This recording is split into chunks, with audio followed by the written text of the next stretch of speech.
अस्सलामु अलैकुम वरहमतुल्लाहि वबरकातुहु।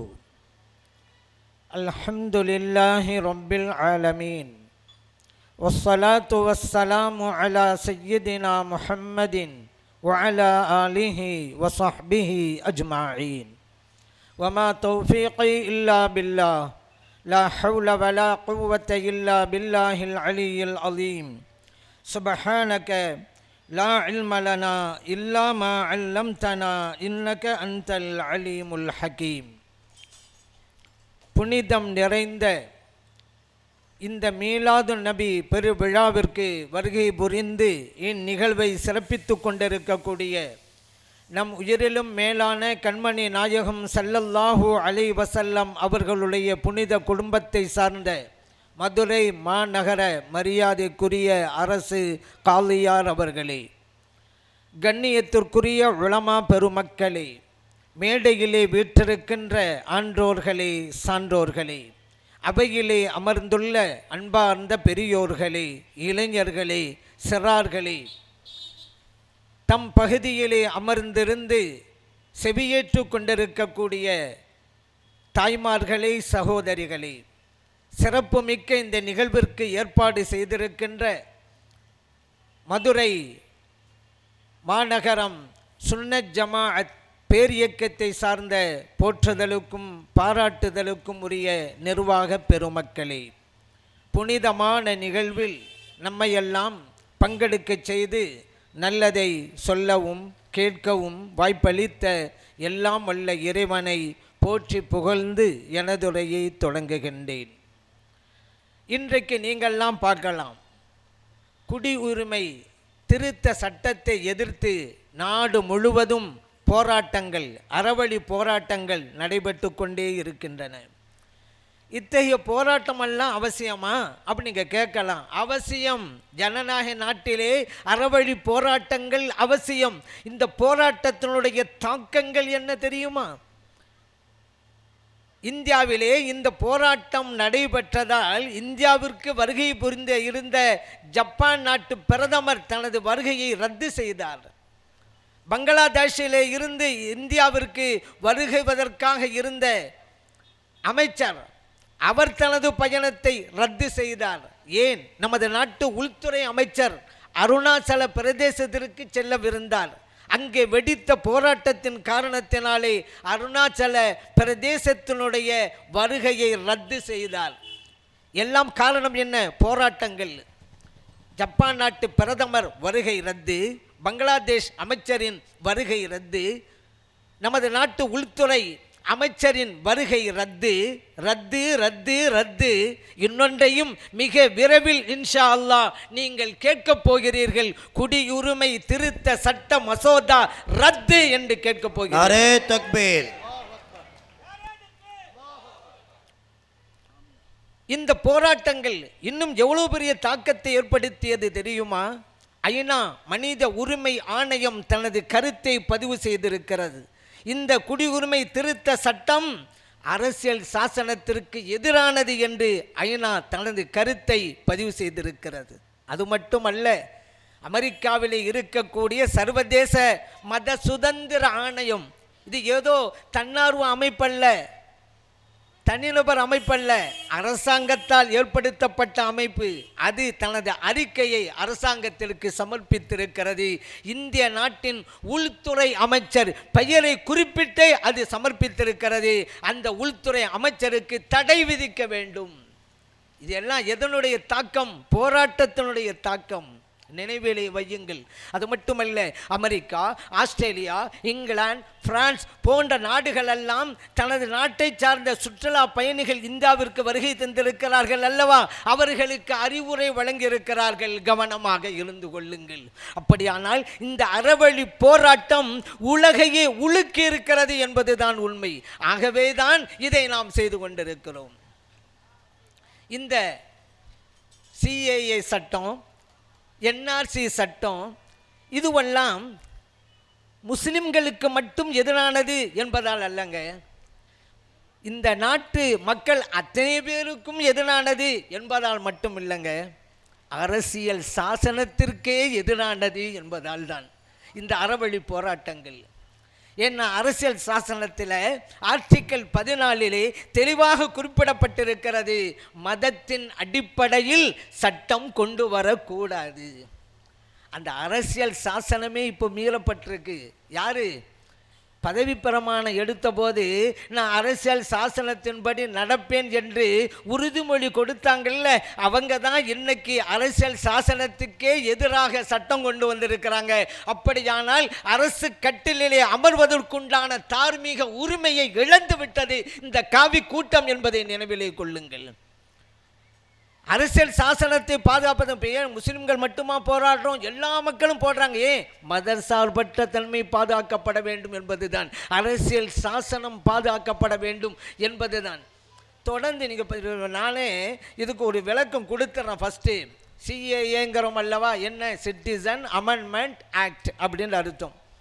இந்த நாட்டுக்கு அகதிகளாக வந்தவர்களுக்கு உண்டான சட்டம், குடியுரிமை வழங்கும் சட்டம், அதில் விதிவிலக்கோடு இருக்குது, அது இருக்கட்டும். அடுத்து NRC, national register of citizen அப்படின்னு அர்த்தம். அதாவது இந்த நாட்டு குடிமக்கள், இந்த நாட்டு மக்கள் தான் குடிமகள் தான் நாங்கள் அப்படிங்கிறத நிரூபிக்க வேண்டும். தேச குடிமக்களின் பதிவேடு என்பது அதனுடைய பொருள். இதை முதலாவது கொண்டு வந்தாங்கல்ல சிஏஏ, எப்படி தெரியுமா சட்டம்? மதத்தின் அடிப்படையிலே பாகுபாடு காட்டப்பட்டிருக்குன்னு சொன்னேன் அல்லவா, அதை சொல்கிறோம் பாருங்க.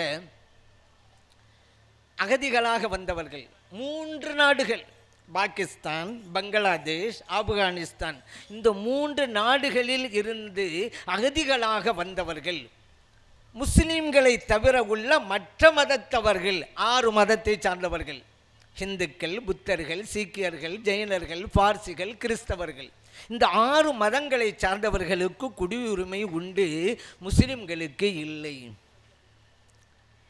சட்டம் புரிஞ்சிருச்சா சிஏஏ? இப்போ நான் கேட்குறேன் மத்திய அரசை பார்த்து, இப்படி ஒரு சட்டத்தை கொண்டு வந்திருக்கல, நாங்கள்லாம் இந்துக்களுக்கு மிகவும் அரணாக இருக்கிறோம், ஆதரவாக இருக்கிறோம், அதனால தான் இந்த சட்டங்கிறீங்களே. இப்பொழுது நான் கேட்கிறேன், இந்துக்களுக்கு உதவியாக இருப்பது என்பது தான் உங்கள் நோக்கமா? அதாவது இந்துக்கள் பாதிக்கப்படுகிறார்கள் என்பது தான் உங்களுடைய நோக்கமா, அல்லது யாரால் இந்துக்கள் பாதிக்கப்படுகிறார்கள் என்பது உங்கள் நோக்கமா? அது சொல்லுங்கள். இல்லை, இந்துக்கள் பாதிக்கப்படுகிறார்கள் என்பதுதான் எங்கள் நோக்கம், அதனால் தான் இந்த உரிமையை நாங்கள் வழங்குகிறோம். அப்படியானால் இலங்கையிலிருந்து அகதிகளாக வந்திருக்கிற என் சகோதரர்கள் தமிழர்கள் இந்துக்களா இல்லையா? அவர்களுக்கு என் குடியுரிமை நீங்கள் தரவில்லை. அப்போ இந்துக்கள் என்பது உங்கள் நோக்கம் அல்ல, யாரால் பாதிக்கப்படுகிறார்கள் அதுதான் உங்கள் நோக்கமா? இப்போ பாகிஸ்தான், பங்களாதேஷ், ஆப்கானிஸ்தான் முஸ்லிம்களால் பாதிக்கப்படுகிறார்கள், ஆகவே அவர்களுக்கு வழங்குகிறோம் என்பது தானே? மதத்தின் அடிப்படையிலேயே அவர்கள் அகதிகளாக வந்திருக்கிறார்கள் என்கிறார்கள். எவ்வளவு பெரிய பச்சை போய் இது! நான் கேட்குறேன், ஒரு தர்க்க ரீதியிலே கேட்குறேன், அறிவார்ந்த முறையிலே கேட்குறேன். மதத்தின் அடிப்படையிலே அந்த இந்துக்கள் எல்லாம் பாகிஸ்தானிலிருந்து இங்கே வருகை தந்திருக்கிறார்கள், பங்களாதேஷிலே இருந்து இங்கே வருகை தந்திருக்கிறார்கள் என்றால் முஸ்லிம்கள் ஏன் வர வேண்டும் அகதிகளாக? ஏன் அங்கே பெரும்பான்மை மக்கள் முஸ்லிம்கள் தானே, முஸ்லிம்கள் வந்திருக்காங்கல்ல பாகிஸ்தானில் இருந்து, பங்களாதேஷில் இருந்து. மதத்தின் அடிப்படையிலே அங்கே பாதிக்கப்பட்டார்கள், ஆகவே தான் வந்தார்கள் என்றால் முஸ்லிம்கள் வரக்கூடாது. உங்களுடைய வாத பிரகாரம் முஸ்லிம்கள் வந்திருக்காங்களே. எனவே மதம் காரணம் அல்ல, அரசியல் காரணம், கலாச்சாரம் காரணம், மொழியும் காரணம். ஆகவே தான் அவங்கெல்லாம் அங்கே வந்திருக்கிறாங்க, அதுதான் உண்மை. நான் கேட்குறேன், மதம்ங்கிற அடிப்படையில் பார்த்தீங்களாக்கா பங்களாதேஷை பிரிந்திருக்க தேவையில்லைங்க. பாகிஸ்தானில் இருந்து, பாகிஸ்தான்லேயும் முஸ்லிம்கள் தானே, பங்களாதேஷும் முஸ்லிம்கள் தானே. மதத்தின் அடிப்படை என்றால் அப்படி ஒரு நாடு தனியாக பிரியணும்? யோசிக்க வேணாம். மொழி காரணம். பங்களாதேஷில் மொழி வேறு, பாகிஸ்தானில் மொழி வேறு. அப்போ எனவே அங்கேருந்து இங்கே வர்றாங்க அப்படின்னு சொன்னால் மதத்தின் அடிப்படையில் இல்லை, பல்வேறு காரணங்கள். மதம்தான் காரணம் என்றால் முஸ்லிம்கள் இங்கே அகதிகளாக வந்திருக்க மாட்டார்களே. இது கூடவா புரியவில்லை? அரியாசனத்திலே அமர்ந்திருப்பவர்களே, நீங்கள் அரியாசனமாக இருக்கிறீர்களே, விவரம் தெரியாமல் இருக்கிறீர்களே என்றுதான் நான் கேட்க விரும்புகிறேன். ஏன் தெரியுமா? இந்த காவி கூட்டத்திற்கு முஸ்லிம்கள் மேலே ஒரு உறுத்தல் இருந்துக்கிட்டே இருக்கும். ஏன்னா முஸ்லிம் சமூகம்னா காவிகளுடைய கண்களை உறுத்திக்கிட்டே இருக்குது. அதனால தான் தொடர்ந்து சட்டங்களை பாருங்க, எல்லாம் இஸ்லாமியர்களுக்கு எதிரான சட்டங்கள் தான். முத்தலாக் தடை சட்டம், காஷ்மீரில் 370 பிரிவு நீக்கம், பாபரி மஸ்ஜித் தீர்ப்பு, இப்பொழுது குடியுரிமை திருத்த சட்டம், எல்லாம் பாருங்க முஸ்லிம்கள் எதிரானது. ஏன் தெரியுமா? எத்தனையோ மதங்கள் இருக்குது நாட்டில், ஏன் முஸ்லிம்களையும் இவங்க கர்வம் வச்சுக்கிட்டே இருக்கிறாங்க? காரணம் இருக்குதுங்க. இந்த காவிகள் சனாதன கொள்கையை உண்டவர்கள். பிறப்பால் ஒரு மனிதன் உயர்ந்தவனாக கருதப்படுவான், பிறப்பால் ஒரு மனிதன் தாழ்ந்தவனாக கருதப்படுவான். அந்த சனாதன கொள்கையே அதுதான். தலையில் பிறந்தவன் காலில் பிறந்தவன் என்று மனிதர்களை கூறு போட்டவர்கள். இதை அடித்து நொறுக்குகிற ஒரே மார்க்கம் இஸ்லாம் தான் என்பதால் தான் அவர்களுடைய சனாதன கொள்கையை உடை தெரிகிற மார்க்கம் இஸ்லாம். மற்ற மதங்கள் அப்படி இல்லையில. ஒரு மதத்தில் இன்னொரு மதத்துக்கு போனால் மதம் மாறும், சாதி அப்படி தான் நிற்கும், மாறாது. ஆனால் ஒருவர் இஸ்லாத்துக்கு வந்தார்னு வைங்க, வேறு மதத்திலிருந்து அவர் மட்டும்தான் வருவாரே தவிர அவருடைய சாதி வெளியிலே நின்றுவிடும். இஸ்லாம் அதை கொன்றுவிடும். ஒரு முஸ்லீமை கூப்பிட்டு நீ என்ன சாதின்னு கேட்டு பாருங்க, பதில் சொல்ல தெரியாது. இஸ்லாத்தின் வெற்றியே அதுதான். எந்த ஒரு முஸ்லீம் கூப்பிட்டு கேளுங்க, என்னப்பா சாதி, என்ன பதில் சொல்லுவான்? பதில் சொல்ல தெரியாதவனுக்கு. இதுதான் நபி ஸல்லல்லாஹு அலைஹி வஸல்லம் அவர்கள் இறை தூதராக வந்த காலத்திலே அந்த அரபிகளுக்கு மத்தியிலே பிறப்பால் உயர்வு தாழ்வு கருதப்பட்ட காலம் அது. உயர்ந்த குடியிலே ஒருவன் பிறந்து விட்டால் உயர்ந்தவன் என்று கருதப்பட்டான். அவன் எவ்வளவுதான் தீய குணங்களுக்கு சொந்தக்காரனாக இருந்தாலும் சரி. தாழ்ந்த குடியிலே ஒருவன் பிறந்து விட்டால் அவன் தாழ்ந்தவன்தான், அவன் உயர்ந்த குணத்திற்கு சொந்தக்காரனாக இருந்தாலும் சரிதான். இதை அகற்றினார்கள் கண்மணி நாயகம் ஸல்லல்லாஹு அலைஹி வஸல்லம் அவர்கள். ஒரு மனிதன் பிறப்பால் உயரவும் முடியாது, பிறப்பால் தாழவும் முடியாது. யாரிடம் நன்னடத்தை இருக்கிறதோ அவன் சிறந்தவன் என்று சொன்னது இஸ்லாம். இறைவன் சொன்னான், இன்ன அக்ரமக்கும் இன்தல்லாஹி அத்காக்கும், உங்களில் யாரிடம் நன்னடத்தை இருக்கிறதோ அவர்தான் உயர்ந்தவர்கள். இதை வெறுமனே வார்த்தைகளால் அல்ல, வாழ்க்கையிலே நடைமுறைப்படுத்தி காட்டியவர்கள் கண்மணி நாயகம் ஸல்லல்லாஹு அலைஹி வஸல்லம் அவர்கள். இன்றைக்கும் பார்க்குறீங்களே, அரபாவுடைய மைதானத்தில் லட்சக்கணக்கான மக்கள் எல்லாம் ஒரே உடையிலே இருக்கிறாங்களே, சமத்துவ மாநாடு. அங்கே பார்க்கலாம் நீங்கள், முதலாளி தொழிலாளி பாகுபாடு இல்லை, ஏழை பணக்காரன் வித்தியாசம் இல்லை, அவன் எந்த நிறத்தை சார்ந்தவன் வித்தியாசம் இல்லை, எந்த மொழியை சார்ந்தவன், எந்த இனத்தை சார்ந்தவன், எந்த நாட்டை சார்ந்தவன், எந்த வித்தியாசம் இல்லை. இப்படிப்பட்ட ஒரு சமரசம் ஒற்றுமை இதை ஏற்படுத்தி கொடுத்தது இஸ்லாம். தொழுகைக்க வந்தால் கூட தொழிலாளி ஃபஸ்ட்டு வந்துட்டான்னு வச்சுக்கிறேங்க, முதல் அணியில் இருப்பாருங்க. முதல்ல அடுத்து வர்றான்னு வைங்க, ரெண்டாவது சஃபில் தான் நிற்கணும். இப்படிப்பட்ட சமத்துவத்தை தோற்றுவித்த இஸ்லாம். இதுதான் இந்த காவிகளுக்கு பிடிக்கலை. இந்த இஸ்லாம் இருக்கிற வரைக்கும் நம்ம கொள்கையை நிலைநிறுத்த முடியாது என்பதால் தான் இப்படிப்பட்ட முஸ்லிம்களுக்கு எதிரான சட்டங்களை தொடர்ந்து அவர்கள் செய்து கொண்டே வருகிறார்கள் என்பதை நாம் யோசித்து பார்க்க வேண்டும். இன்னொன்று, நம்ம நாட்டு பிரதமர் ஐநா சபையில் ஒரு வார்த்தையை சொன்னார், யாதும் ஊரே யாவரும் கேளீர் அப்படின்னு அங்கே சொன்னார். அங்கே இங்கே வந்து முஸ்லிம்களை தவிர மற்றவர்களுக்கு உரிமை அப்படிங்கிறாரு. கணியன் பூங்குண்டனார் இந்த கவிதையை சொன்னார், யாதும் ஊரே யாவரும் கேளீர்னு சொல்லும் போது முஸ்லிம்களை தவிரன்றார். அவரு எல்லாம் ஒன்று தானே சொன்னார். அங்கே போய் அங்கே அதை போய் சொல்லிவிட்டு இங்கே வந்தோடனே முஸ்லிம்களை தவிர என்னது? கணியன் பூங்கொண்டனா அடுத்த வரி சொல்லியிருக்கிறாரு. நம்ம பிரதமர் அதை சொல்லலை. ஏன் தெரியுமா? பிரதமருக்காகவே சொல்லப்பட்ட வரி தான் அது. அடுத்த வரி என்ன தெரியுமா? தீதும் நன்றும் பிறர் தர வாரா. அதை விட்டு வந்துட்டார் இவர். அதை சொல்லி இருந்தா அவருக்கு தான். இன்னைக்கு காவிகள் முஸ்லிம்கள் விஷயத்தில் எவ்வளவு அட்டூழியங்களும் அநியாயங்களும் செய்து கொண்டிருக்கிறார்களே, இதற்குண்டான விளைவுகளையும் விபரீதங்களையும் காவிகள் நிச்சயம் இந்த உலகத்தில் சந்திப்பார்கள். அதைத்தான் அவர் கூறுகிறார், தீதும் நன்றும் பிறர் தர வாரா. காவிகளே, உங்களுடைய இந்த அநியாயத்திற்கு அதற்குண்டான விளைவை நீங்கள் சந்திக்க போறீங்க. அது உங்களுடைய கைகள் மேற்கொண்டதுனால, நீங்களே செஞ்சதுனால.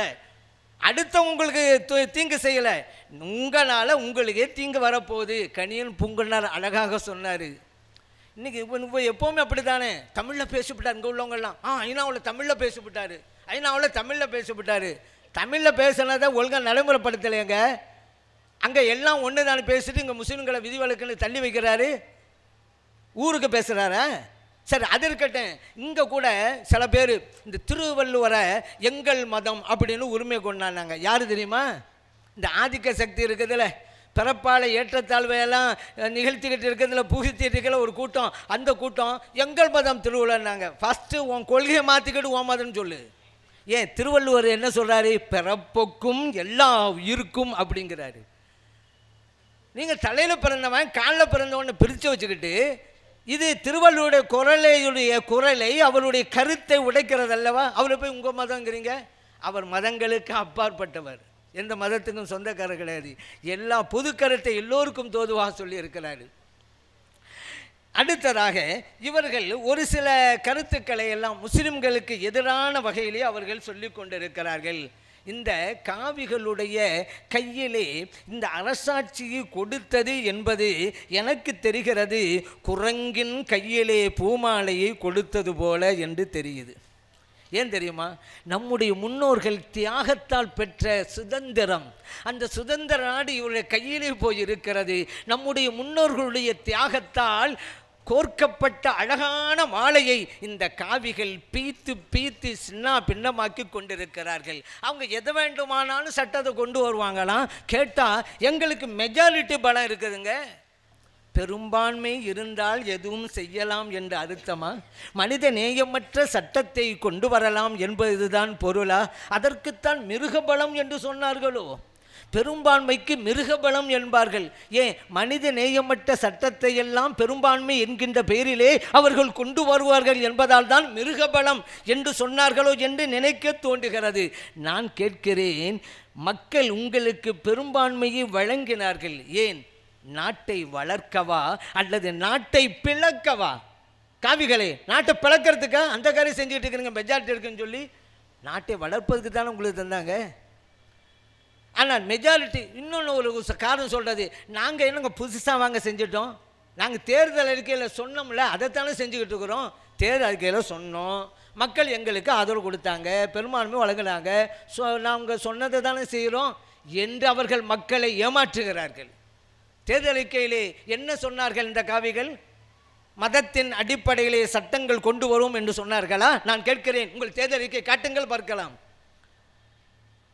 முஸ்லிம்களை தவிர்த்து விட்டு மற்றவர்களுக்காக ஒரு சட்டம் கொண்டு வருவோம் என்று தேர்தல் அறிக்கையில் சொன்னார்களா? காட்டட்டும் பார்க்கலாம்.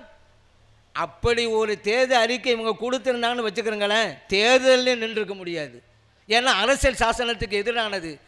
தேர்தல் அறிக்கை சொல்லியிருந்தாலும் வச்சுக்கிறேங்க, தேர்தல் நிற்பதற்கு நான் தகுதி இழந்திருப்பாங்கங்க. அப்படியெல்லாம் தேர்தல் அறிக்கையில் இல்லை. அப்போ தேர்தல் அறிக்கையில் நாங்கள் சொன்னதை தான் செய்கிறோம் அப்படிங்கிறது கடைந்தெடுத்த பொய், சாக்கு பையிலே வடிகட்டிய பச்சை பொய். அது அந்த பொய்யை தான் மக்கள் மத்தியில் சொன்னதை தான் நாங்கள் செய்கிறோம் அப்படின்னு சொல்கிறதெல்லாம்.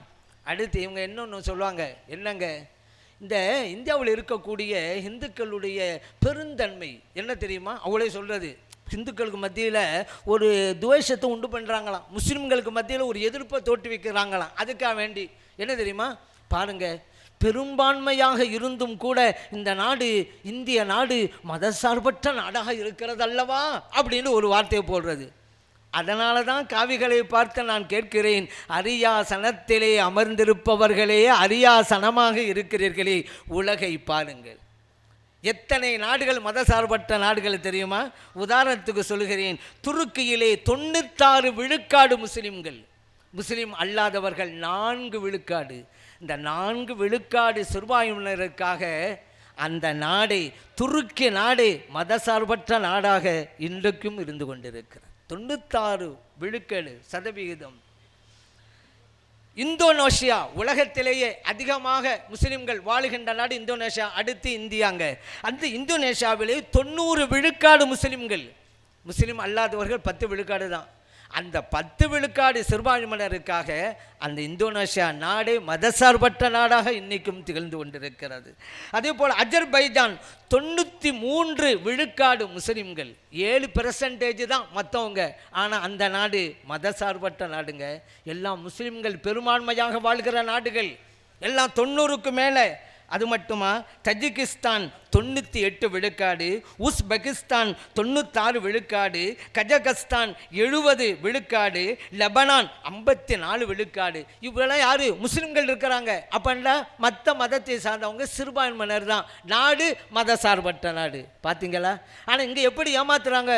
இவ்வளவு பெரும்பான்மையாக இருந்தும் மதசார்பற்ற நாடாக நாம் இருக்கிறோம் அப்படிங்கிறாங்க.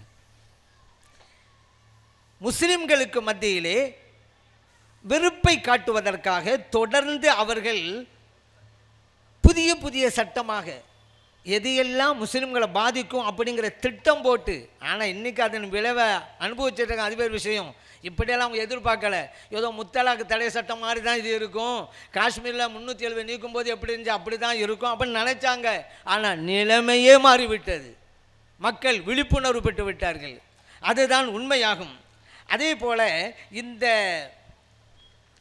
காவிகள் முஸ்லிம்களுக்கு எதிராக தொடர்ந்து சில சட்டங்களை செய்து கொண்டிருக்கிறார்கள் அல்லவா? நான் கேட்குறேன், இப்படி சொன்னாங்கல்ல, முஸ்லிம்களால் மதத்தின் அடிப்படையிலே பாதிக்கப்படுகிறாண்டு. ரோஹிங்கிய முஸ்லிம்கள் பர்மாவிலிருந்து வந்தாங்களே, மதத்தின் அடிப்படையில் தானே, முஸ்லிம்கள் என்பதால் தானே அடித்து விரட்டப்பட்டாங்க. அப்போ அவங்களுக்கு மட்டும் ஏன் குடியுரிமை சட்டத்து அடிப்படையில் நீங்கள் வழங்கலை அப்படின்னு கேட்டால், அது நாட்டு பிரச்சனை, அதனால தான் அப்படிங்கிறாங்க. அப்போ நான் கேட்குறேன், முஸ்லிம்களால் பாதிக்கப்பட்டால் அது பாதிப்பு பேர், புத்தர்களால் பாதிக்கப்பட்டால் அதுக்கு பாதிப்பு இல்லையா? சரி, நான் கேட்குறேன், அந்த ரோஹிங்கிய முஸ்லிம்கள் மனிதர்களா இல்லையா? மனிதர்கள் தானே. நீங்கள் உதவி செய்யணும் முடிவுக்கு வந்துட்டால் மனிதர்களுக்கு செய்ய வேண்டியதானாங்க. இதில் என்னங்க இந்துக்கள் முஸ்லிம்கள்? இப்படியா இந்து மதம் சொல்கிறது? நான் கேட்கிறேன், ஹிந்துத்துவம் ஹிந்துத்துவம் என்று சொல்லிக்கொண்டு ஏன் இந்த அநியாயத்தை செய்கிறீர்கள்? வேண்டுமானால் காவித்துவம் என்று சொல்லிக்கொண்டு இந்த அநியாயத்தை செய்யுங்கள். காவித்துவம் சொல்லுங்க. ஹிந்து மதம் அஹிம்சை மதம் என்று உலக மக்கள் கருதி கொண்டிருக்கிறார்கள். ஹிந்து மதம் சகிப்புத்தன்மை கொண்ட மதம் என்று உலக மக்கள் சொல்லிக் கொண்டிருக்கிறார்கள். ஹிந்து மதம் மனித நேயம் மிக்க மதம் என்று உலக மக்களால் போற்றப்படுகிறது.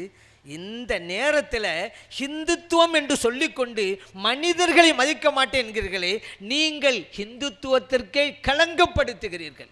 நீங்கள் இந்துக்களுக்கு ஆதரவானவல்ல, இந்து மதத்தை காக்க வரலை, இந்து மதத்துக்கு களங்கத்தை ஏற்படுத்தத்தான் இந்த காரியத்தால் நீங்கள் செஞ்சுட்டு இருக்கிறீங்க. இந்து மதம் நீங்கள் சொல்வது போல சொல்லுகிறது, மனுஷனை பார்க்க வேணாம், இவர் ஹிந்துத்துவத்தை பாதுகாக்கிறார்களாம். மாட்டிற்காக மனிதர்களை கொண்டு குவிக்கிறது இந்த கூட்டம். அடிக்கிறார்கள், உதைக்கிறார்கள். எதுக்கு? மனிதன் அடிக்கிறான். ஏன்? மாட்டுக்காக. இது மாட்டுக்கள் என்ன? உணவுக்காகத்தான். இது முஸ்லிம்கள் மட்டுமல்ல, தாழ்த்தப்பட்டவர்கள் உண்ணுகிறார்கள், அவர்களையும் கொலை செய்கிறார்கள் வட மாநிலங்களில். முஸ்லிம்கள் மட்டும் இதில் பாதிக்கப்படலை. இங்கு தான் நாம் யோசித்து பார்க்க வேண்டும். மாட்டிற்காக மனிதர்களை அடிக்கிறீர்களே, உதைக்கிறீர்களே, கொண்டு குவிக்கிறீர்களே, நெருப்பிலே போட்டு எரிக்கிறீர்களே, இந்து மதம் இதையா சொல்கிறது? ஏன் ஹிந்துத்துவம் என்று சொல்லிக்கொண்டு இந்த காரியத்தெல்லாம் செய்து கொண்டிருக்கிறீர்கள்? காவித்துவம் என்று சொல்லுங்கள், அது முறையாக இருக்கும். ஆகவே இந்த கூட்டம் இந்து மதத்திற்கே களங்கத்தை ஏற்படுத்துகிறது. ஏனென்றால் ஹிந்து மதம்ங்கிறது மனுஷனை தான் பார்க்க சொல்லும். அது ரோஹிங்கிய முஸ்லீம்களாக இருந்தாலும் மனிதன், அவனையும் வாழவை, வாழ விடு என்ன தாங்க இந்து மதம் சொல்லும். ஆனால் இந்து மதம் பேரை வச்சுக்கிட்டு முஸ்லீம்கள், அட முஸ்லீமாவே இருக்கட்டும், மனுஷனா இல்லையா? இப்படி அவர்கள் தங்களுடைய நச்சு கருத்துக்களை அப்பாவி மக்களுக்கு மத்தியிலே திணித்து கொண்டிருக்கிறார்கள். அப்பாவி மக்களும் இதிலே ஏமாந்து போகிறார்கள் என்றுதான் சொல்ல வேண்டும். இன்னொரு விஷயம் என்ன தெரியுமா? இவங்க சொல்கிறாங்க ஆரம்பத்திலேலாம், நீ தேசப்பற்று மிக்கவனா அதை நிரூபி, அதை நிரூபிக்கணும். இப்போ என்ன ஆகிப்போச்சு தெரியுமா? என்ஆர்சி மூலமாக நீ இந்த நாட்டு குடிமகனா அதை நிரூபி. என்ன அநியாயம்! சொந்த நாட்டுக்காரனை போய் இந்த நாட்டு குடிமகன் நீங்கள் நிரூபின்னு சொன்னால் அந்த குடிமகனுக்கு அவமானமாக இல்லையா? இவன் தான் என் தந்தை என்று ஒருவன் சொல்கிறான், அவன் உன் தந்தையா? அதை நிரூபி என்றால் அவனை அவமானப்படுத்துவதா இல்லையா? என்னென்னா, ஏதாவது ஒரு ஆவணங்கள், ஆதாரங்கள், அதையெல்லாம் இவங்க போட்டிருக்கிற ஆதாரத்தை பார்த்தாக்கா எந்த குடிமகனும் அதை நிரூபிக்க முடியாது. அந்த மாதிரி ஒரு ஆபத்தெல்லாம் இருந்துக்கிட்டு இருக்கு. அதை நினைவில் வைங்க. அந்த மாதிரி சூழ்நிலைங்க. இப்போ நம்மளாம் ஆதார் கார்டு எடுத்து வச்சுருக்கோம்ல, அதை போய் காமிச்சு நான் இந்த நாட்டு குடிமகனானுங்க ஏற்றுக்கொள்ள மாட்டாங்க. ரேஷன் கார்டு நீ வச்சுருக்கீங்கல்ல, அதை போய் கொண்டு போய் காமிச்சு இந்த நாட்டு குடிமகன் என்பதற்கு இந்தாங்க ஆதாரம் கொடுங்க, ஏற்றுக்கொள்ள மாட்டாங்கங்க. இன்றைக்கி மக்களிடம் இருக்கிறது இந்த 2 தான். ஆதார் கார்டு இருக்குது, ரேஷன் கார்டு இருக்குது. வேறு என்ன இருக்குது? பிறப்பு சான்றிதழாம். எத்தனை பேருக்கு பிறப்பு சான்றிதழ் இருக்குது நான் கேட்குறேன். இப்படி சொல்கிற இந்த மத்திய அரசிலே இருக்கிறாங்கள்ல அமைச்சர்கள், அவர்களுக்கோ அவருடைய பெற்றோர்களுக்கோ அந்த பிறப்பு சான்றிதழ் இருக்குதா சொல்லட்டும் பார்க்கலாம். அப்போ அவங்களுக்கெல்லாம் என்ன அதிகாரம் தங்க கையில் இருக்கிறாங்க இங்கெல்லாம். அதே போல் பணக்காரா இருந்தால் லஞ்சம் கொடுத்து வாங்கிடலாம். அந்த மாதிரி இடத்துல தான் இருக்கிறாங்க. சரி, நம்ம நாட்டில் இருக்கிற ஏழை எளிய மக்கள் பிறப்பு சான்றிதழுக்கு எங்கே போவாங்க? 1990க்கு முன்னால் பிறந்தவர்களுக்கெல்லாம் பிறப்பு சான்றிதழ்ங்கிறது கிடைக்கிறதுங்கிறது ரொம்ப அபூர்வங்க. எல்லாம் அதுக்கு பின்னால் தான், 90க்கு பிறகு தான். இந்த 90க்கு முன்னால் இருந்தாங்கல்ல, அவங்கெல்லாம் தன்னுடைய 10ஆம் வகுப்பு இந்த மதிப்பெண்ணுடைய சான்றிதழ் இருந்துச்சுல, அதை காமிச்சு தான் நான் இந்த தேதியில் தான் பிறந்தேன் அப்படி காமிச்சிட்டு இருக்கிறாங்க. இன்றைக்கி எத்தனை பேர் 1990க்கு முன்னால் உள்ளவங்கெல்லாம், இப்போ அவங்கெல்லாம் டேட் ஆஃப் பர்த்துக்கு எங்கே போவாங்க யோசிச்சு பாருங்கள். இதுதான் சரி. இதில் இன்னும் நம்ம யோசிக்கணும். சில பேர் இருக்கிற 3 விழுக்காடு உள்ள மக்கள் இருக்கிறாங்க. காவிகளெல்லாம் அவர்களை உயர்த்தி வைக்கணுங்கிறது தான் உங்களுடைய நோக்கம். அதுக்காக தான் இந்த பாடுபடுறாங்கன்னு வைங்க. அந்த 3 விழுக்காடு உள்ளவர்கள் அவெல்லாம் விவரம் உள்ள அவெல்லாம் படித்த உள்ள இந்தாங்க ஆதாரம், இந்த ஆதாரம் மண்ணின் மைந்தரெல்லாம் மாறிடுவாங்க ரொம்ப சீக்கிரத்தில். ஆனால் இந்த நாட்டிலே படிப்பறிவற்ற பாமர மக்கள், கூலி தொழிலாளிகள், விவசாய பெருங்குடி மக்கள் யார்? நமக்காக சாகுபடி செய்கின்றவர்களை சாகும்படி வைத்திருக்கிறோமே. எத்தனை விவசாயம் தற்கொலை பண்ணிக்கிட்டாங்க தெரியுமா? நமக்காக சாகுபடி செய்தவர்களை சாகும்படி வைத்து விட்டோமே அந்த விவசாய பெருங்குடி மக்கள். அவர்கள் சேற்றிலே கால் வைக்காவிட்டால் நாம் சோற்றிலே கவிக்க முடியாது. அந்த விவசாய பெருங்குடி மக்கள் அவங்கெல்லாம் பிறப்பு சான்றிதழுக்கு எங்கெங்கே போவாங்க நான் கேட்குறேன். அப்போ அவங்களை எல்லாம் அகதிகள்னு முத்திர குத்துவீங்களா? என்ஆர்சி மூலமாக ஏன் உரிய ஆவாரம் இல்லை? நிலப்பட்டா வேணுமா? இந்த நாட்டில் எத்தனை பேருக்கு நிலம் சொந்தமாக இருக்குது? கோடான கோடி மக்கள் நிலம் இல்லாமல் இருக்கிறாங்களேங்க. அவன்லாம் இப்படி நிலப்பட்டா கொண்டு போவான்? சரி, நிலப்பட்டாவே கொண்டு போனான்னு வைங்க, இது போலியா அசலா அப்படிங்க பிரச்சனை வருமா? இன்றைக்கி கோர்ட்டுகளில் நிறைய பிரச்சனை. எது? இந்த பட்டா விஷயத்திலேயே இது போலி, ஒரு ஆள் வழக்கு தொடுக்கும், இல்லை அசல் தான் இன்னொரு தரப்பு வழக்கு தொடுக்கும், அப்படி நடந்துக்கிட்டு இருக்கு. அப்போ நீ கொண்டு நிலப்பட்டா கொடுத்தா அந்த அதிகாரி எப்படி முடிவு எடுப்பார்? எவ்வளவு பெரிய அநியாயத்தை பண்ணுறாங்க. சரி, இந்த மக்கள் எல்லாம் ஒரு பேச்சுக்கு தமிழ்நாட்டை வச்சுக்கிடுவோம், தமிழ்நாட்டை வச்சு பேசுவோம். ஏன் இது பாதிக்கப்படக்கூடியது தமிழக மக்கள் அதிகமாக இருக்கிறார்கள். மதம் கடந்து, முஸ்லிம்கள் மட்டுமல்ல, மதம் கடந்து இந்தியா முழுவதும் தான். குறிப்பாக தமிழ்நாடு, அதே போல் கேரளா, அதே கர்நாடகா, ஆந்திரா, இந்த தென்னகத்தையும் எடுத்துக்கொள்ளலாம். எப்படி தெரியுமா? சரி, இப்போ தமிழ்நாட்டில் ஒரு ஆள் ஒரு ஊரில் வசிக்கிறாங்க, கமால் அல்லது கமால்னு வச்சுக்கிறங்களேன், முஸ்லீம் பேர் கமால். ஒரு ஹிந்து சகோதரர், அவர் பேர் கமல். இந்த கமலும் இந்த நான் இந்த நாட்டு குடிமகன் தான் நிரூபிக்கிறதுக்காக வேண்டி ஆவங்களை வச்சுக்கிட்டு வரிசையில் நிற்கிறாங்க. வரிசையில் தான் நிற்கணும். அந்த மாதிரி அலக்களிக்க போகுது. பண மதிப்பிழப்பு அப்படின்னு சட்டம் வந்த உடனே ஏடிஎம்முக்கு முன்னால் எவ்வளோ பேர் நின்றாங்க? தடியடி கேட்டாக்கா மக்களுக்கு நன்மைக்காகத்தான். இதே நம்பினாங்க நிறைய பேர். இது வரைக்கும் என்ன நன்மை கிடைச்சி உங்களுக்கு? பொருளாதார வீழ்ச்சி தான் கிடைச்சிருக்கு நம்ம நாட்டுக்கு. இப்படித்தான் ஒவ்வொன்று. சரி, எல்லாம் வரிசை நிற்பாங்களா? 2 பேரும் போவாங்க, காமிப்பாங்க. ஆவணம் இருக்கலாம், அல்லது இருந்தும் இது ஏற்றுக்கொள்ளப்படாதுன்னு தள்ளப்படலாம், அது ஒரு விஷயம். இப்போ 2 பேருக்குமே ஏற்றுக்கொள்ளப்படாமல் வச்சுக்கிறாங்க. கமாலுக்கு ஏற்றுக்கொள்ளப்படலை, கமலுக்கு ஏற்றுக்கொள்ளப்படலை. ஒருவர் முஸ்லீம், இன்னொரு ஹிந்து, 2 பேரும் போவாங்க. இந்த நாட்டு குடிமகன்கள் இல்லை. ஆனால் இந்த சிஏஏன்னு ஒன்று இருக்குது பாருங்கள், அகதிகளாக வந்தவர்கள் ஹிந்துக்களுக்கு குடியுரிமை உண்டு, அந்த சட்டத்தின் பிரகாரம் கமல் திரும்பி வந்துடுவார். கமாலும் வரமாட்டார். ஏன்? இந்த உரிமை அவருக்கு இல்லை. அவர் முஸ்லீமாவில் இருக்கிறாரு. வெளிநாட்டு அகதிகளாக இருந்தால், ஹிந்துவாக இருந்தால் தானே குடியுரிமை.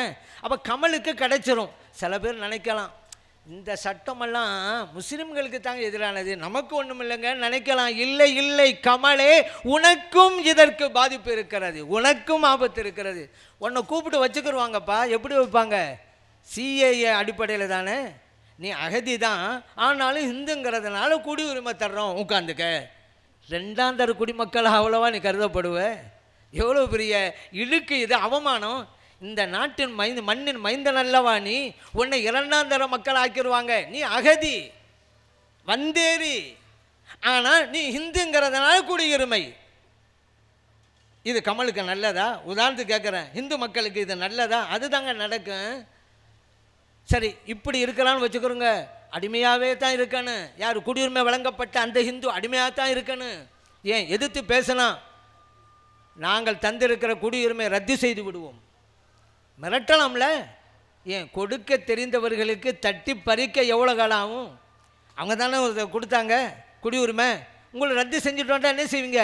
இவரு பார்ப்பார், ஏன் நமக்கு வம்பு, அடிமையாக இருந்து போவோம்னு நினைப்பார். இப்போ இதுவெல்லாம் அன்பானவர்களே, இப்போ நம்ம நாட்டில் இருக்கக்கூடிய விவசாய பெருங்குடி மக்கள் இன்ஷா அல்லாஹ் கூட்டத்தினுடைய முடிவில் பேட்டைப்பள்ளியில் வைத்து இஷா ஜமாத்தாக நடத்தப்படும் இன்ஷா அல்லாஹ். நம்ம நாட்டு ஏழை தொழிலாளிகள், விவசாய பெருங்குடி மக்கள் எல்லாம் தகுந்த ஆவணங்கள் இல்லைங்கிறதுனால குடிமகன்கள் என்று நிரூபிக்க முடியாது. வேண்டுமானால் சிஏஏ அடிப்படையில் நீங்கள் ஹிந்து அதனால் இருந்துக்கலான்னு சொல்லுவாங்க. இரண்டாம் தர குடிமக்களாகத்தான் வாழுவாங்க. இன்னொரு பிரச்சனை என்ன தெரியுமா? இங்கே தமிழ்நாட்டில் இருக்கக்கூடிய இந்து சகோதரர்களுக்கு உள்ள பிரச்சனை என்ன தெரியுமா? இந்த சிஏ அடிப்படையில் கூட இவங்களுக்கு குடியுரிமை வழங்கப்படாது, இந்த சட்டத்தின் அடிப்படையில். ஏன் தெரியுமா? இந்த சட்டம் என்ன சொல்லுது? பாகிஸ்தான், பங்களாதேஷ், ஆப்கானிஸ்தான் 3 நாடுகளில் வந்த குறிப்பிட்ட மதத்தை சார்ந்தவர்களுக்கு குடியுரிமை உண்டு. இப்போ தமிழ்நாட்டில் இருக்கக்கூடிய ஒரு இந்து சகோதரர் தகுந்த ஆவணம் செலுத்தலைன்னு வைங்க, இந்த நாட்டு குடிமகன் இல்லை. சரி, குடியுரிமை வழங்கப்படுமா? அதுவும் இந்த சட்டப்பரம் கிடைக்காது. ஏன்? பாகிஸ்தான்லேருந்து வந்தால் தானே. இப்போ இவர் என்ன செய்யணும்? குடியுரிமை எப்படியாவது வாங்கணுங்கிறதுக்காக வேண்டி நான் பாகிஸ்தான்லாம் தாங்க வந்தேன் அப்படின்னு சொல்லணும். உடனே இவங்க என்ன சொல்லுவாங்க? நீ பாகிஸ்தான் வந்தேங்கிறதுக்கு ஆதாரத்தை தான் அப்படிம்பாங்க. அப்போ தான் இந்த நாட்டில் குடியிருக்க முடியுங்க. அவர் பாருங்கள், இந்த நாட்டு குடிமகன் என்பதை நிரூபி என்று சொன்னவங்க கடைசியில் நீ பாகிஸ்தானில் தான் வந்தேங்கிறதுக்கு என்ன ஆதாரம், அதை நிரூபி அப்படின்னா அகதிகளாகவே இருப்பார்கள் தமிழ்நாட்டு இந்து சகோதரர்கள், தகுந்த ஆவணங்கள் அளிக்கப்படாவிட்டால். எவ்வளோ பெரிய கொடுமை இது, பார்த்தீர்களா? ஆகவே தான் சொல்ல, நாம் எல்லோரும் சேர்ந்து எதிர்க்க வேண்டும். அதற்காகத்தான் கைபர் கால்வாய் வழியாக வந்தவர்களெல்லாம் ஆவணத்தை காட்டி மண்ணின் மைந்தர்களாக மாறிவிடுவார்கள். ஆனால் மண்ணின் மைந்தர்களாக இருக்கின்ற தமிழ் பேசும் மக்கள் நாம் அகதிகளாக மாற்றப்பட்டு விடுவோம். யார்? ஆவணங்கள் இல்லைன்னு சொன்னால் அதனாலே நாம் அகதியா? நம் பாட்டன் எங்கே பிறந்தார்? நம் பூட்டன் இந்த தேசத்தில் பிறந்தார். நம் முப்பாட்டன் இந்த தேசத்தில் பிறந்தார். ஏன்? நமது தாத்தாவிற்கு தாத்தா, பாட்டனுக்கு பாட்டன், முதல் மனிதர் ஆதம் அலைஹிஸ்ஸலாம் அவர்கள் எங்கெங்க பிறந்தாங்க? தமிழ்நாட்டில் பிறந்தாங்க. மூத்த குடிமக்கள் இந்தியா என்ற நாடு இருந்தாலும் அதிலே பூர்வீக குடிமக்கள் தமிழர்கள் என்பதை மறந்து விடாதீர்கள். ஆதம் அலைஹிஸ்ஸலாம் வாழ்ந்த பூமிங்க, அவங்களோட பிள்ளைகள்ங்க நம்மெல்லாம். அதனால தான் இன்றைக்கு ஆதம் பாலம் அதையும் மாற்றுறாங்க, வேற பேரை வச்சு. ஏன் தெரியுமா? வரலாற்றை அழிக்க நினைக்கிறார்கள். ஆதம் பாலம் என்று இருந்தால் தமிழர்களுடைய ஆதிக்கம், அதை வேறு பேர் அவங்க மாற்றுறாங்கல்ல வரலாற்றில். என்ன தெரியுமா காரணம்? இந்த தமிழகம் எங்கள் ஆதிக்கத்தில் கொண்டு வருவதற்குத்தான் வேறு பேரை மாற்றுறாங்க. நீங்கள் அங்கே பாருங்கள், ஆதம்பாலம், ஆதம் அலைஹிஸ்ஸலாம் அவங்க வாழ்ந்தாங்க. அவருடைய 2 பிள்ளைகளுடைய கபர் ஜியாரத் ராமேஸ்வரத்தில் இருக்கிறது. அவர்களுடைய மகன் ஒரு நபியாக இருந்தாங்க, ஷீத் அலைஹிஸ்ஸலாம். அவர்களை மையப்படுத்தித்தான் அங்கே பல பேர்கள் சூட்டப்பட்டிருக்கு. சேது சமுத்திர திட்டம், ஷீது சமுத்திர திட்டம். சேது ரோடு, ஷீது ரோடு, கிழக்கு கடற்கரை சாலைக்கு முன்னாலே சேது ரோடுன்னா பேர். இப்போ தான் ஈஸியார்னு பேரை மாற்றி வச்சுருக்காங்க. அந்த பகுதியுடைய மன்னருக்கு சேதுபதி மகாராஜா, ஷீதுபதி மகாராஜா. சீதா அலைஹிஸ்ஸலாம் வாழ்ந்த பூமி அது, எங்கள் முன்னோர்கள் வாழ்ந்த பூமி இது, மண்ணின் மைந்தர்களான நாங்கள்லாம் அகதிகளா? சரி, இவர்கள் இவ்வளவு ஆட்டம் போடுகிறார்கள். யோசித்து பாருங்கள், ஏறத்தாழ 600 ஆண்டுகளுக்கு மேலாக முஸ்லிம்கள் ஆட்சி செய்தார்கள் இந்தியாவை. இந்துக்களுக்கு ஏதாவது பாதிப்பு ஏற்பட்டதா? இந்து மதத்திற்கு ஆபத்து ஏற்பட்டதா? இந்துக்களுக்கும் முஸ்லிம்களுக்கும் மத்தியிலே மதக்கலவரம் ஏற்பட்டதா? யோசித்து பாருங்கள், எவ்வளவு அமைதியோடு வாழ்ந்தார்கள் அந்த மக்கள் எல்லாம் முஸ்லிம்களுடைய ஆட்சி காலத்தில். ஆனால் இந்த கூட்டம், காவிகளும் கூட்டம் ஆட்சி கட்டில் உட்கார்ந்து சில வருடங்கள் தாங்க ஆகுது. ஆடுகிற ஆட்டம் என்ன, பாடுகிற பாட்டம் என்ன, என்ன ஆட்டம் போடுறாங்க. இப்போ தான் நான் நினைவிலே ஒன்றை நிறுத்த விரும்புகிறேன். என்ன தெரியுமா? ஃபிரௌன் இந்த இஸ்லாத்திற்கு இது போன்ற எதிரிகளை சந்திப்பது என்பது புதிதல்ல. காலங்காலமாக இஸ்லாம் இதை சந்தித்து கொண்டே வருகிறது. முஸ்லிம்களும் எதிர்கொண்டு தான் இருக்கிறார்கள். அதில் ஃபிரௌன் அவன் ஆடாத ஆட்டமா? நானே பெரியவன், நானே இறைவன் என்றான். அவன் நிலை என்னானது? இன்னொன்று என்ன தெரியுமா? அந்த ஃபிரௌன் என்ன செஞ்சான்? பனு இஸ்ரவேலர்களுடைய ஆண் குழந்தைகளை எல்லாம் கொல்ல வேண்டும்ங்கிறான். ஏன்? அவனுடைய அரசாட்சிக்கு பனு இஸ்ரவேலர்களில் பிறக்கின்ற ஒரு ஆண் குழந்தை முடிவு கட்டும் என்று ஆரூடக்காரர்கள் சொன்னார்களாம். அதனால் பிள்ளைகள் பிறந்தால்தானே என் ஆட்சிக்கு முடிவு கட்டும், அந்த பிறந்த குழந்தைகள் வளர்ந்தால்தானே என் ஆட்சிக்கு முடிவு கட்டும். பிறக்க விடாமல் ஆக்கி விடுகிறேன், பிறந்தாலும் அவர்களை இருக்க விடாமல் ஆக்கி விடுகிறேன், கொல்லுங்கன்ட்டான். கடைசியில் பனு இஸ்ரவேலுக்கு பிறந்த மூசா அலைஹிஸ்ஸலாம் அவர்கள் தான் ஃபிரௌனுடைய ஆட்சிக்கே முடிவு கட்டினார்கள். அவனுடைய என்ன நிறைவேறிச்சா? எல்லாரையும் கொண்டுட்டா, எனக்கு பிரச்சனை இல்லைன்றான். அவனுக்கு நடந்தது அது. அப்போ அதுலேருந்து நீங்கள் தெரிஞ்சுக்கிறலாம். ஒவ்வொரு விஷயத்தையும் நீங்கள் பாருங்கள், ஒவ்வொன்றும். இன்னொன்று என்னன்னு சொன்னால், இப்போது இன்றைக்கு இந்த காவிகளெல்லாம் முஸ்லீம்களெல்லாம் சரி செஞ்சுட்டா நமக்கு நிம்மதி நினைக்கிறாங்க. அதனால் முஸ்லிம்களுக்கு தீங்கு கொடுக்குறாங்க. ஃபிரௌன் மாதிரி.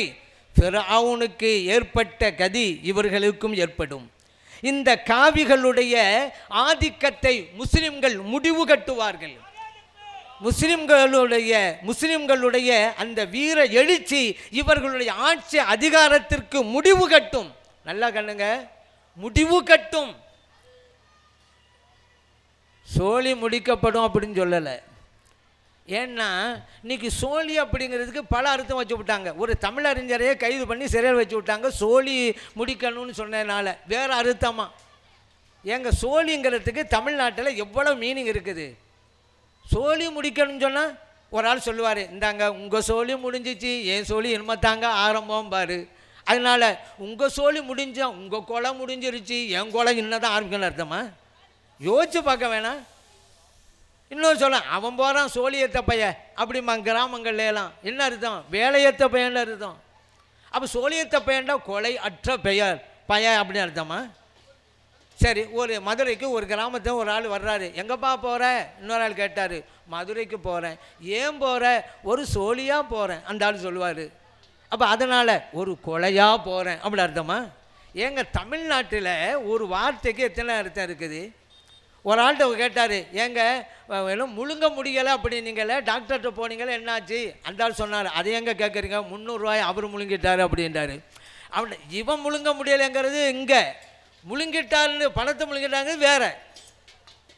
ஒரு தமிழறிஞர் தமிழுக்காண்டு பாடுபட்டவர் ஒரு ஆதிக்க சக்தி சொன்னதுங்கிறதுனால சிறையில் போட்டு துன்புறுத்துங்களே, அவர் தமிழுக்காக செய்த தொண்டிற்கு நீங்கள் கொடுக்கிற பரிசா இது? சரி, அவர் அப்படிப்பட்டவரா? அவர் நம் கூட தானே வாழ்ந்துட்டு இருக்கிறாரு, தமிழ்நாட்டை தானே வாழ்ந்துட்டு இருக்கிறாரு. இப்படிப்பட்ட தீய சிந்தனை, கொலை செய்தல்ங்கிற சிந்தனையெல்லாம் அவருக்கு வருமா? அப்படிப்பட்டவரா அவர்? யோசித்து பார்க்க வேணாம். நம்மளாம் தமிழுக்கு பேசுகிறோங்கிறோம். வீழ்வது நாமாக இருந்தாலும் வாழ்வது தமிழாக இருக்கட்டும் அப்படின்னு தத்துவம் பேசுகிறோம். தமிழுக்காண்டு பாடுபட்ட ஒரு பெரியவரை, தமிழ் அறிஞரை சிறையில் போட்டாங்க. ஏன்? ஆதிக்க சக்தி சொன்னதுங்கிறதுனால. அப்போ ஆட்சிக்கட்டில் தான் நம்ம முக்கியமாக தேவையில்லையே. ஆட்சிக்கட்டில் இருக்கணும்னு சொன்னால் ஒரு தமிழ் அறிஞரை துன்புறுத்த வேண்டும் என்றால் இந்த ஆட்சியே தேவையில்லை என்று தூக்கி போட்டல்லவா வந்திருக்கானே. ஆனால் இப்போ என்ன செய்கிறாங்க? அவர் பாவம் வயசானவர், முழ முடியாதவர். இதெல்லாம் என்ன காரணம்? ஏன், ஒரு தமிழில் கூட ஒரு வார்த்தை யார் சொல்கிறாங்க வச்சே முடிவு கட்டலாங்க. மகன் வாப்பாட்ட சொல்கிறாரு, வாப்பா வீடு கட்டுங்க. வாப்பா இன்ஜினியர்கிட்ட சொல்கிறாரு, இன்ஜினியர் வீடு கட்டுங்க, இன்ஜினியர் கொத்தனாரை கூப்பிட்டு வீடு கட்டுங்க. வீடு கட்டுங்கன்னு தான் 3 பேரும் சொன்னாங்க. 3க்கும் ஒரே அர்த்தமா? மகன் வாப்பாட்ட சொன்னாலும் வீடு கட்டுங்க, பணத்துக்கு ஏற்பாடு பண்ணுங்க. வாப்பா சொன்னார்ல இன்ஜினியர்கிட்ட வீடு கட்டுங்க, பிளான் போடுங்க. இன்ஜினியர் சொன்னாலும் கொத்தனார்கிட்ட வீடு கட்டுங்க, கற்களை அடுக்க வைத்து சுவரை எழுப்புங்க. வீடு கட்டுங்கன்னு தான் சொன்னாங்க.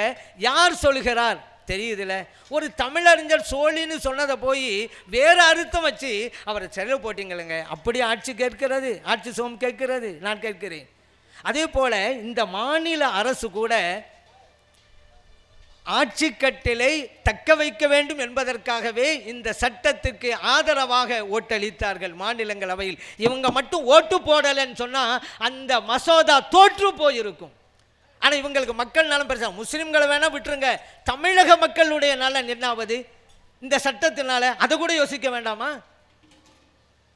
அப்படி இருந்தால் இவங்க ஆதரிச்சே சொல்ல மாட்டாங்க, ஓட்டு போட்டிருக்க மாட்டாங்க. ஆனால் ஆட்சி கட்டில் வேண்டும், அதற்காக இதை செய்தார்கள். அதனுடைய பலனை இப்போது அனுபவித்துக் கொண்டிருக்கிறார்கள். ஒட்டுமொத்த மக்களுடைய கோபத்தை சம்பாதித்து கொண்டிருக்கிறது மாநில அரசு என்பதை கடந்த தேர்தல் நமக்கு அறிவித்து கொண்டிருக்கிறது. சரி, கடைசியாக சொல்கிறேன். இப்படியெல்லாம் சூழ்நிலை வந்துருச்சு, போராட்டத்தை நடத்துகிறோம், இதை நடத்தியே ஆகணும்.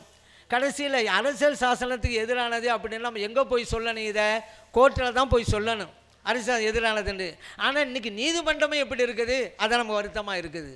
சைக்கிளை காணோம் அப்படின்னு சொல்லி ரிப்போர்ட் பண்ண போலீஸ் ஸ்டேஷனுக்கு ஒருத்தன் போனான், அங்கே துப்பாக்கியை காணாமனு தேடிக்கிட்டு இருக்கிறாங்க. இப்படி இருந்தால் என்னாகும்? ஆனால் நியாயம் வேண்டும் என்று நீதிமன்றத்துக்கு போனால் நீதிமன்றத்தில் செய்ய வித்தியாசமாக இருக்குது. பாபர் மசூதியில் பார்த்தோம்ல, பள்ளிவாசலை இடிச்சு எங்களுடைய வழிபாட்டு தலத்தை இடிச்சிட்டாங்கங்க. நியாயம் கேட்டு தாங்கன்னு போனால் இடித்தவங்களை கூப்பிட்டு இந்த இடத்த நீங்கள் எடுத்துப்பா, ஏன்னா இடிச்சுப்பிட்டு நீ பாட்டு போய்கிட்டே இருக்கிற, இதையும் சேர்த்து எடுத்துக்க சொன்னாங்களா இல்லையா? இப்படிப்பட்ட நீதிமன்றத்தை நாம் நம்பி இருக்கலாமா? நம்பிக்கை இல்லை. நம்ம மட்டும் இல்லை, மக்களை இன்றைக்கு நீதிமன்றத்தை அவநம்பிக்கையாக கருதி கொண்டிருக்கிறார்கள். நீதிமன்றத்தின் மீது நம்பிக்கையை கொஞ்சம் கொஞ்சமாக இழந்து கொண்டிருக்கிறார்கள். அந்த நம்பிக்கை கொஞ்சம் கொஞ்சமாக செத்து கொண்டிருக்கிறது என்பதுதான் உண்மையாகும். அந்த மாதிரிலாம் ஆகிப்போச்சு. அந்த விசித்திரமாக இருந்ததுங்க, அந்த தீர்ப்பே விசித்திரமாக இருந்தது. என்னன்னு சொன்னால், முஸ்லிம்களை பார்த்து சொன்னாங்க நீதிபதிகள்லாம், நீங்கள் ஆவணம் தரலையில, உங்கள் பள்ளிவாசல் இருந்தது ஆவணம் தந்தீங்களா? இல்லையில, உங்களுக்கு இல்லை. சரி, யாருக்கு கொடுத்தாங்களோ அவங்ககிட்ட ஆவணம் இருந்துச்சா? அதுவும் இல்லை. உங்களிடமும் ஆவணம் இல்லை, அவர்களிடமும் ஆவணம் இல்லை. ஆகவே இது அரசாங்கத்திற்கு சொந்தமானதுன்னு சொன்னால் ஏதோ கொஞ்சம் நஞ்சம் நீதி இருக்குதுன்றாலும் நினச்சிருக்கலாம். என்ன சொன்னாங்க? உங்களிடம் ஆவணம் இல்லை, அவர்களிடமும் ஆவணம் இல்லை, ஆகவே அவர்களுக்கு நாங்கள் கொடுத்து விடுகிறோம் அப்படின்னாங்க. அதான் நடந்தது. அதே போல் பாருங்க, கோயிலை இடித்து விட்டு பள்ளிவாசல் கட்டப்பட்டது என்பதற்கு ஆதாரம் இல்லை. ஏன்னா எதிர்த்தரப்பு கோயிலை இடிச்சிட்டு தான் பள்ளிவாசல் கட்டினாங்கன்னு சொன்னாங்க. நீதிமன்றம் தெளிவாக சொன்னிச்சு, கோயிலை இடித்து விட்டு பள்ளிவாசல் கட்டப்பட்டது என்பதற்கு ஆதாரம் இல்லை. அடுத்து சொல்லுது, ஆகவே இந்த இடத்தில் கோயிலை கட்ட வேண்டும். எங்க முன்னால் சொன்னதுக்கு இதுக்கு ஏதாவது சம்மந்தம் இருக்கா? ஆதாரம் இல்லையா, கோயிலை கட்டணுமா? எது? நீதிமன்றம். அதே போல இந்த பாபரி மஸ்ஜிதை இடித்தது குற்றம். நல்ல சரியான கருத்து தான். அடுத்து சொல்றாங்க, இந்த குற்றத்தை செய்தவர்களுக்கு எந்த தண்டனையும் இல்லை. இப்படிப்பட்ட தீர்ப்பு தான் வரப்போகுது. ஸ்கூலில் இந்த உதாரணம் மட்டும் சொல்கிறேன். ஸ்கூலில் பசங்கள்லாம் இருக்கிறாங்க, சாப்பாட்டு நேரம் வந்துச்சு, ஒரு பையனுடைய அந்த சாப்பாட்டு பாத்திரத்தை ஒருத்தன் பிடுங்கிட்டு போயிட்டான். இவன் போய் ஆசிரியர்கிட்ட போய் சொன்னான், சார் என்னுடைய சாப்பாட்டு பாத்திரத்தை அவன் பிடுங்கிட்டு போயிட்டான், அதை வாங்கித்தாங்கன்ட்டு. ஆசிரியர் என்ன செய்யணும்? அவனை கூப்பிட்டான், எங்கள் வாடா, அவன் பாக்ஸை நீ ஏன் திருடி போனேன், கூட்டுறான் அவன்கிட்ட, அப்படி தானே சொல்லணும். அந்த ஆசிரியர் எந்த செஞ்சார்? அவனை கூப்பிட்டாரு, எடுத்துகிட்டு போனேன், இங்கே வாடா, நீ தானே எடுத்துகிட்டு போனேன். ஆமாம் சார். எடுத்துகிட்டு போட்டாலும் பத்தாது, அது இருக்கிற சாப்பாட்டை நீயே சாப்பிட்ரு, பாத்திரத்தை நீயே எடுத்துக்க. இப்படி சொல்லலாமாங்க ஒரு ஆசிரியர்? இதை தாங்க நீதிமன்றம் செஞ்சிச்சு. அதனால் இந்த நீதிமன்றத்தின் மீது நம்பிக்கை என்பது நமக்கு குறைவாக போய்விட்டது. ஆனால் இந்த ஆட்சி அதிகாரிகளுக்கு நான் ஒன்றை நினைவூட்ட விரும்புகிறேன். ஃபிரௌனுடைய ஆதிக்கம் எப்படி முடிவுகட்டப்பட்டது அதை நினைவூட்ட விரும்புகிறேன். அதுபோன்றுதான் காரூன் செல்வ செருக்கிலே திளைத்தான். என்னை விட உயர்ந்தவர் யார் இல்லை என்று சொன்னான். இறைவன் சொன்னான், அந்த காரூனையும் அவன் வசித்த வீட்டையும் மண்ணுக்குள் புதையுண்டு போகச் செய்தோம் என்றான் இறைவன். அதனாலே இறைவனுக்கு மாற்றமாக நடந்தவர்களுடைய நிலையெல்லாம் எண்ணி பாருங்கள். அவர்களுக்கு முன்னாலே இந்த காவிகளெல்லாம் என்ன, வெறும் கொசு, பறக்கும் தூசு, அவ்வளவுதான் இவர்களால் ஒன்றும் செய்ய முடியாது.